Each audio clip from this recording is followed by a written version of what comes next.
이 러시아는 1917년 볼셰비키 혁명을 통해서 공산화로 진입합니다.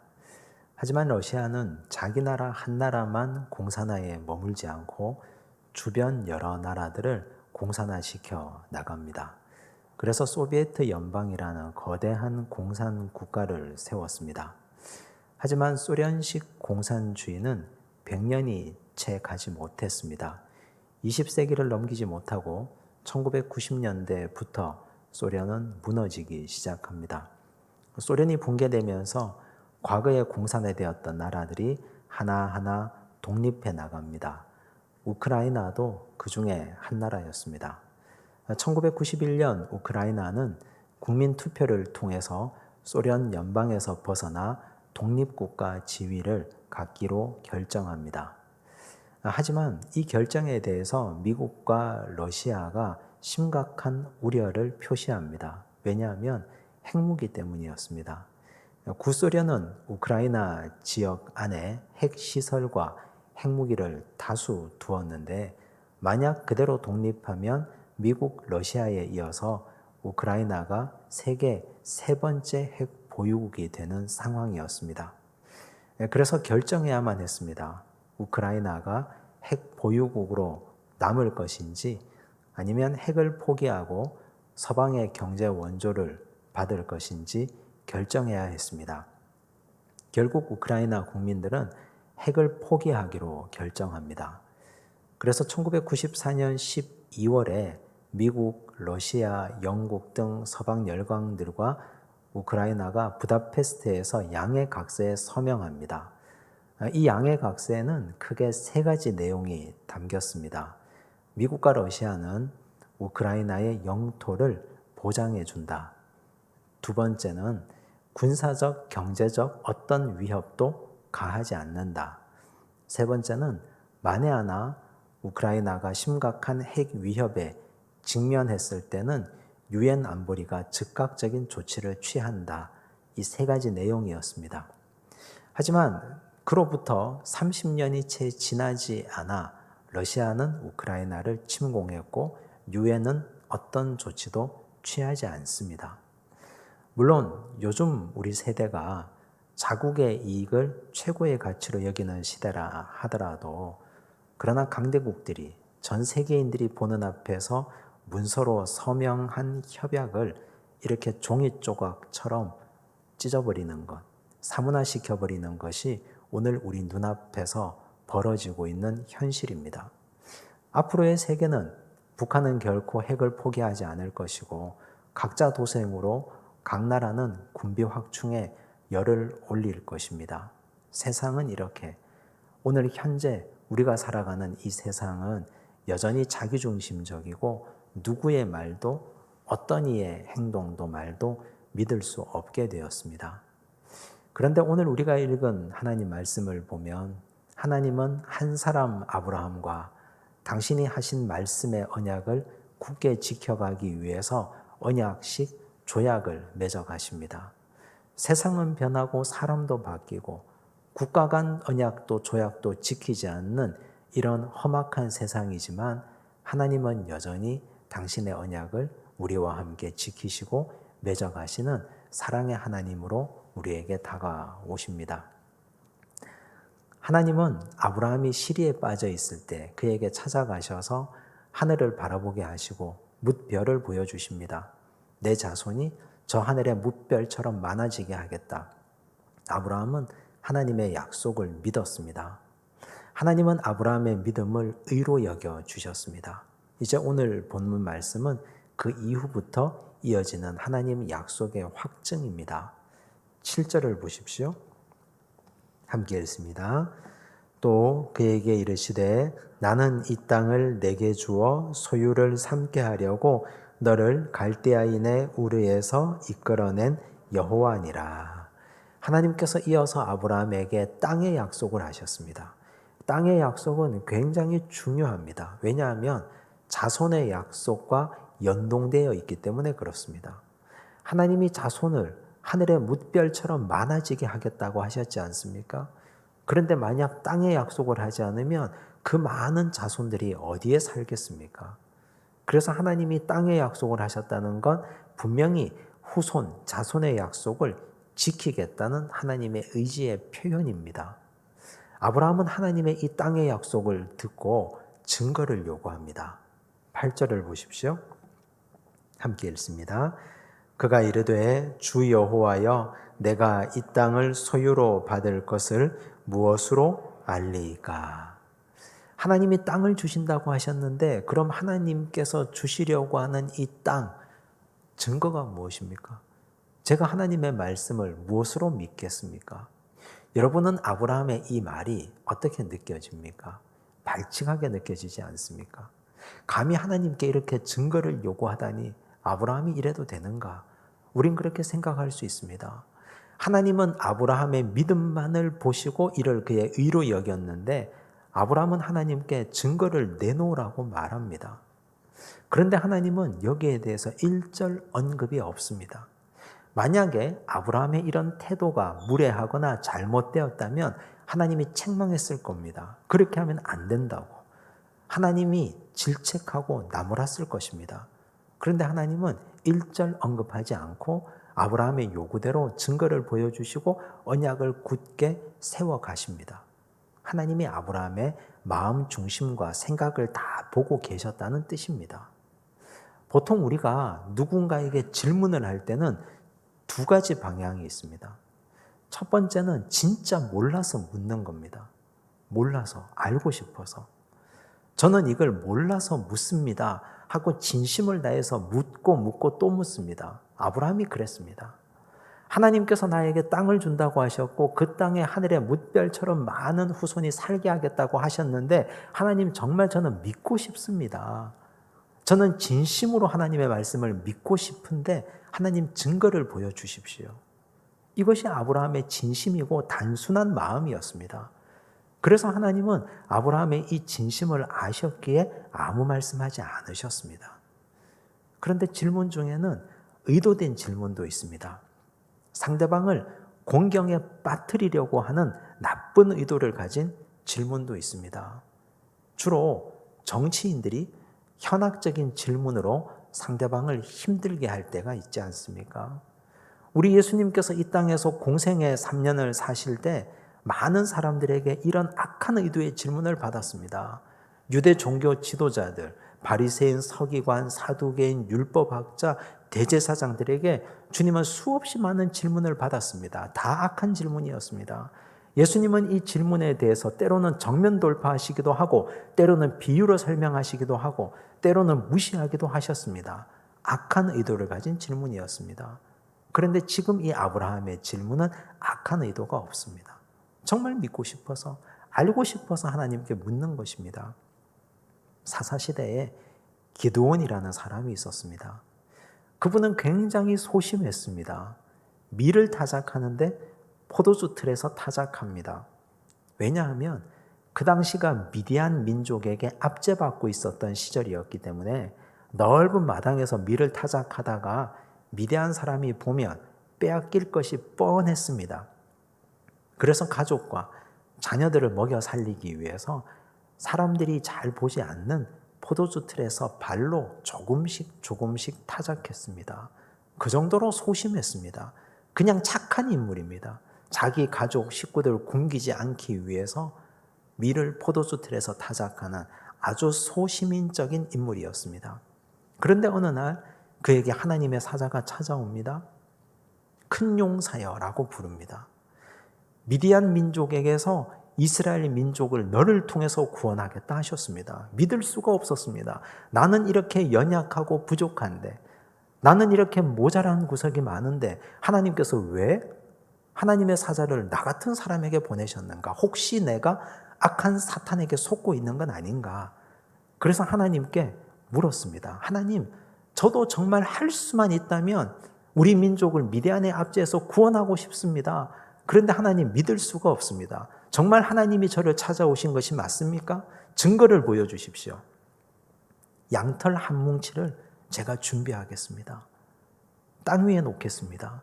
하나님이 나를 부른 게 맞다면 하늘의 이슬이 양털에만 내리게 해주십시오. 주변 땅은 깨끗하게 말라있고 양털만 적셔 주십시오. 그렇게 기도했습니다. 하나님은 발칙하구나, 네가 무례하구나 말씀하지 않습니다. 그가 믿고 싶어 하기에 하나님은 증거를 보여주십니다. 자고 났더니 양털만 촉촉하게 젖어 있습니다. 주변은 다 마른 땅입니다. 그런데도 믿지 못합니다. 기드온이 하나님께 한 번 더 묻습니다. 사사기 6장 39절 40절 말씀입니다. 함께 읽습니다. 기드온이 또 하나님께 여쭈되 주여 내게 노하지 마옵소서. 내가 이번만 말하리이다. 구하옵나니 내게 이번만 양털로 시험하게 하소서. 원하건대 양털만 마르고 그 주변 땅에는 다 이슬이 있게 하옵소서 하였더니 그 밤에 하나님이 그대로 행하시니 곧 양털만 마르고 그 주변 땅에는 다 이슬이 있었더라. 이번에는 반대로 하나님께 구했습니다. 양털만 마른 채로 있고 주변 땅이 다 이슬이 내리게 해달라고. 하나님은 두 번째 기드온의 기도에도 그대로 응답하시고 들어주셨습니다. 믿고 싶어 하니까. 정말 진심으로 하나님의 말씀을 의지하고 믿고 싶어 하는 기드온에게 하나님은 그대로 응답해 주셨습니다. 여러분, 오늘 우리가 하나님 앞에 어떤 마음으로 기도하고 있습니까? 하나님을 시험하고자 하는 의도가 아닌 하나님 저 정말 믿음 생활 잘하고 싶습니다. 저에게도 확증적인 증거를 보여주십시오. 하나님 저에게도 내 믿음이 굳게 반석 위에 설 수 있도록 하나님께서 나에게 응답해 주십시오. 내 마음이 진심이라면 하나님이 왜 응답하지 않겠습니까? 하나님은 우리를 사랑하셔서 아브라함의 기도에도 응답하시고 기드온의 기도에도 응답하시고 이루어 주셨는데 하나님이 우리를 지극히 사랑하시는데 우리가 아버지께 구하고 전심으로 나아간다면 반드시 이루어 주시고 들어주시리라 믿습니다. 그 믿음을 가지고 주님께 엎드리고 기도하시는 믿음의 백성들 되시기를 간절히 바랍니다. 이제 하나님은 아브라함의 청을 들으시고 아브라함에게 짐승을 준비하라고 하십니다. 9절과 10절을 보십시오. 함께 읽습니다. 여호와께서 그에게 이르시되 나를 위하여 3년 된 암소와 3년 된 암염소와 3년 된 순양과 산 비둘기와 집 비둘기 새끼를 가져올지니라. 아브라함이 그 모든 것을 가져다가 그 중간을 쪼개고 그 쪼갠 것을 마주 대하여 놓고 그 새는 쪼개지 아니하였으며. 하나님은 아브라함에게 이런 짐승을 준비하라고 하셨습니다. 그런데 이심전심이었습니다. 아브라함은 하나님의 의도를 정확하게 알고 있었습니다. 짐승을 준비했고 짐승을 잡았고 짐승을 반으로 쪼갭니다. 쪼개어진 짐승을 길가 양편에 다 버려두었습니다. 사람들이 그 사이로 지나갈 만큼 중간에 길을 만들어 두었습니다. 아브라함이 이렇게 한 이유는 그 당시 도시국가의 왕들이 언약식을 할 때 이런 식으로 언약을 맺기 때문입니다. 두 나라의 왕들이 언약을 맺을 때 짐승을 잡고 쪼개어 놓고 두 왕이 길 사이를 지나갑니다. 만약 우리 중에 누군가가 세운 언약을 지키지 않을 때 여기 쪼개어진 짐승처럼 우리는 쪼개어져도 좋다. 이런 약속입니다. 이른바 이것을 저주 언약이라고 불렀습니다. 아브라함은 하나님께서 짐승을 준비하라고 하셨을 때 하나님의 의도를 정확하게 알고 저주 언약의 이 언약식을 준비한 것입니다. 그런데 이상하지 않습니까? 하나님께서 왜 이렇게 아브라함과 저주 언약을 맺으신 걸까요? 하나님이 아브라함을 부를 때 이렇게 말씀하셨습니다. 내가 너로 큰 민족을 이루게 하겠다. 그런데 시간이 가고 또 시간이 가도 큰 민족은커녕 자식 하나 생기지 않습니다. 아브라함은 초조해지기 시작합니다. 강력한 대안으로 조카 롯을 후사로 삼겠다고 생각했습니다. 그런데 롯도 소돔 땅에 뿌리 내리고 정착하고 말았습니다. 대안이 될 수 없었습니다. 자기 집에서 기른 다메섹 사람 엘리에셀을 후사로 세우겠다고 생각합니다. 하나님은 그도 아니라고 말씀하셨습니다. 너 몸에서 날 자라야 너의 후사가 될 거라 말씀하시고 하늘의 별을 보여주시고 저 하늘의 별들처럼 너의 후손이 많아질 것이다. 아브라함은 하나님의 말씀을 믿었고 하나님은 이제 확증적인 증거를 언약식을 통해서 보여주십니다. 그런데 원래 약속이라고 하는 것, 언약을 맺으려면 두 집단이 비슷해야 됩니다.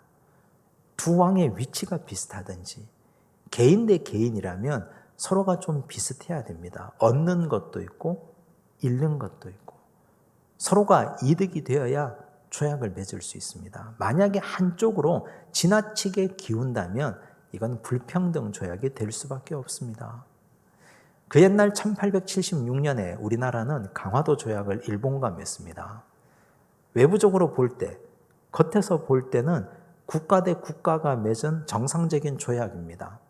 하지만 내용을 들여다보면, 그 속을 들여다보면 지나치게 불평등 조약입니다. 강력한 군 세력을 갖춘 일본과 그 당시 정말 최약소국이었던 조선과 맺은 조약, 정상적일 리가 없지 않습니까? 일본이 대륙으로 진출하기 위한 발판을 삼기 위해서 조선을 개항시킨 불평등 조약입니다. 이처럼 지나치게 기울면 이렇게 될 수밖에 없습니다. 하나님과 아브라함이 격이 맞지 않습니다. 하나님은 창조주이고 아브라함은 피조물입니다. 하나님은 전능자이시고 아브라함은 한계에 갇힌 인간입니다. 그런데 어떻게 정상적인 두 사이에 조약이 가능합니까? 내용을 들여다보면 역발상의 불평등 조약입니다. 즉 하나님이 일방적으로 손해보는 조약이라는 뜻입니다. 아브라함은 잃는 것이 아무것도 없습니다. 아브라함은 손해볼 것이 하나도 없는 약속입니다. 하나님은 아브라함에게 두 가지를 약속하셨지 않습니까? 자손의 약속과 땅의 약속을 하셨습니다. 만약 내가 이 약속을 지키지 않으면 나는 여기 쪼개어진 짐승처럼 쪼개어져도 좋다. 그런데 아브라함은 아무것도 손해보는 것이 없습니다. 하나님께 이 언약을 맺으면서 건 것이 없다는 뜻입니다. 일방적으로 하나님만 손해보는 약속을 하나님이 이렇게 아브라함과 맺었습니다. 왜 그랬을까요? 하나님이 이런 스스로를 족쇄에 매는 불평등 조약을 맺은 이유가 두 가지입니다. 첫 번째는 아브라함 때문입니다. 아브라함이 믿고 싶어 하니까. 아브라함이 진실로 하나님의 말씀을 믿기를 원하고 자손을 준다는 하나님의 말씀, 땅을 준다는 하나님의 말씀을 진심으로 믿고 싶어 하니 하나님께서 연약한 인간을 위해서 하늘 보좌 버리시고 하나님께서 하나님의 위엄과 창조주의 주권까지 그것조차 아랑곳하지 않으시고 하나님은 아브라함과 이런 언약의 약속을 맺으셨습니다. 내가 사랑하는 아브라함, 이 사람이 나와 맺은 언약을 통해서 믿음이 굳게 반석 위에 세워진다면 창조주의 권위 따위가 무슨 상관이 있고 무슨 소용이 있겠는가? 하나님이시지만 연약한 한 인간과 이런 언약과 조약까지 불사하시는 하나님, 그 하나님은 아브라함 때문에 이렇게 약속을 하신 것입니다. 우리 예수님도 그러셨습니다. 요한복음 20장 27절과 28절을 보십시오. 함께 읽습니다. 도마에게 이르시되 내 손가락을 이리 내밀어 내 손을 보고 내 손을 내밀어 내 옆구리에 넣어보라. 그리하여 믿음 없는 자가 되지 말고 믿는 자가 되라. 도마가 대답하여 이르되 나의 주님이시요 나의 하나님이시니이다. 예수님께서 부활하셨습니다. 제자들이 두려워 떨고 있는 그들이 모인 자리에 우리 주님이 찾아가셨습니다. 평안을 주셨습니다. 두려워하지 말라 하셨습니다. 그런데 마침 그 자리에 도마가 없었습니다. 다른 곳에 외출해 있었습니다. 도마가 돌아와 보니 제자들이 야단이 났습니다. 우리가 부활하신 주님을 만났다. 예수님께서 평소에 하셨던 말씀대로 그분은 진짜로 3일 만에 부활하셨다. 도마가 말합니다. 내가 예수님 손의 못자국을 만져보기 전에는, 내가 주님 허리에 손을 넣어보기 전에는 나는 믿을 수 없다고. 그러자 예수님께서 또다시 나타나셨습니다. 도마에게 말합니다. 손을 보여주십니다. 너 손가락을 내밀어 내 손을 만져보라. 허리춤을 열어서 보여주십니다. 너 손을 내 허리에 넣어보라. 그리하여 믿음 없는 자가 되지 말고 믿는 자가 되라 말씀하셨습니다. 우리 주님이 도마에게 책망하지 않으셨습니다. 그 제자 한 사람의 믿음을 세우기 위해서라면 2번 아니라 3번 혹은 수십 번 그 이상이라도 우리 주님은 몇 번이고 찾아올 준비가 되어 있는 사랑의 주님이십니다. 그가 믿음의 반석 위에 설 수만 있다면, 그 한 사람의 믿음을 위해서 하나님은 하늘 보좌에서 내려오셔서 아브라함과 친히 조약을 맺으시고, 한 사람 제자의 믿음을 위해서 부활하신 예수님께서 여러 번 다시 찾아오셔서 만져보고 손을 넣어보라 하신 주님, 아버지, 그 아버지가 우리가 믿는 아버지이고 그 주님이 우리를 구원하신 우리 주 예수 그리스도이십니다. 오늘 우리에게도 이런 은혜가 임할 줄로 믿습니다. 또한 하나님께서 이렇게 조약을 맺으신 2번째 이유는 오늘 이 자리에서 예배드리는 바로 우리 자신을 위해서 그렇게 하신 겁니다. 우리는 성경을 읽으면서, 아브라함 이야기를 읽으면서 수천 년 전 아브라함만의 이야기라고 읽지 않습니다. 아브라함 이야기는 바로 오늘 나의 이야기로 읽습니다. 성경은 하나의 대표적인 샘플입니다. 성경에서 복받은 사람은 우리도 이 사람대로 행동하면 하나님께서 이 사람에게 복 준 것처럼 나에게도 복 줄 것이라는 믿음을 가지고 우리는 성경을 읽습니다. 하나님께서 책망하시고 하나님께서 벌 준 사람은 우리도 하나님을 떠나 악하게 살면 하나님이 분명히 우리에게 벌을 주실 것이라는 두려움과 경외감을 가지고 우리는 성경을 읽습니다. 그러므로 성경은 수천 년 전 역사의 이야기로만 끝나지 않습니다. 오늘 나에게도 그대로 적용되는 하나님의 능력의 말씀이고 위대한 말씀입니다. 하나님께서 아브라함을 위해서 이렇게 언약을 맺으신 것은 오고 오는 모든 인류가 하나님의 이 놀라운 역사와 성경 말씀을 읽으면서 하나님이 아브라함에게 하셨던 것처럼 나에게도 이렇게 하시겠구나. 아브라함을 믿음의 조상으로 세웠는데 그 뒤를 따라가는 우리 각자가 아브라함처럼 순전한 믿음을 가지면 하나님이 나도 이렇게 대우하시겠구나. 그 믿음을 가지라고 하나님이 이렇게 행하신 것입니다. 아브라함에게는 이렇게 하셨는데 오늘 우리에게는 어떤 역사도 행하지 않는다. 이런 하나님은 없습니다. 전능하신 하나님, 지금도 살아서 역사하시는 하나님은 그 옛날 아브라함에게 하셨던 것처럼 우리에게도 분명히 일하시고 역사하십니다. 그러므로 오늘 우리가 이 하나님의 말씀을 읽으면서 하나님은 지금도 나에게 살아서 역사하신다는 하나님, 그 놀라운 하나님의 사랑과 은총을 함께 마음에 새기고 기억하시기를 간절히 바랍니다. 이제 하나님이 아브라함과 언약을 맺으십니다. 17절과 18절을 보십시오. 함께 읽습니다. 해가 져서 어두울 때에 연기나는 화로가 보이며 타는 횃불이 쪼갠 고기 사이로 지나더라. 그날에 여호와께서 아브라함과 더불어 언약을 세워 이르시되 내가 이 땅을 애굽 강에서부터 그 큰 강 유브라데까지 내 자손에게 주노니.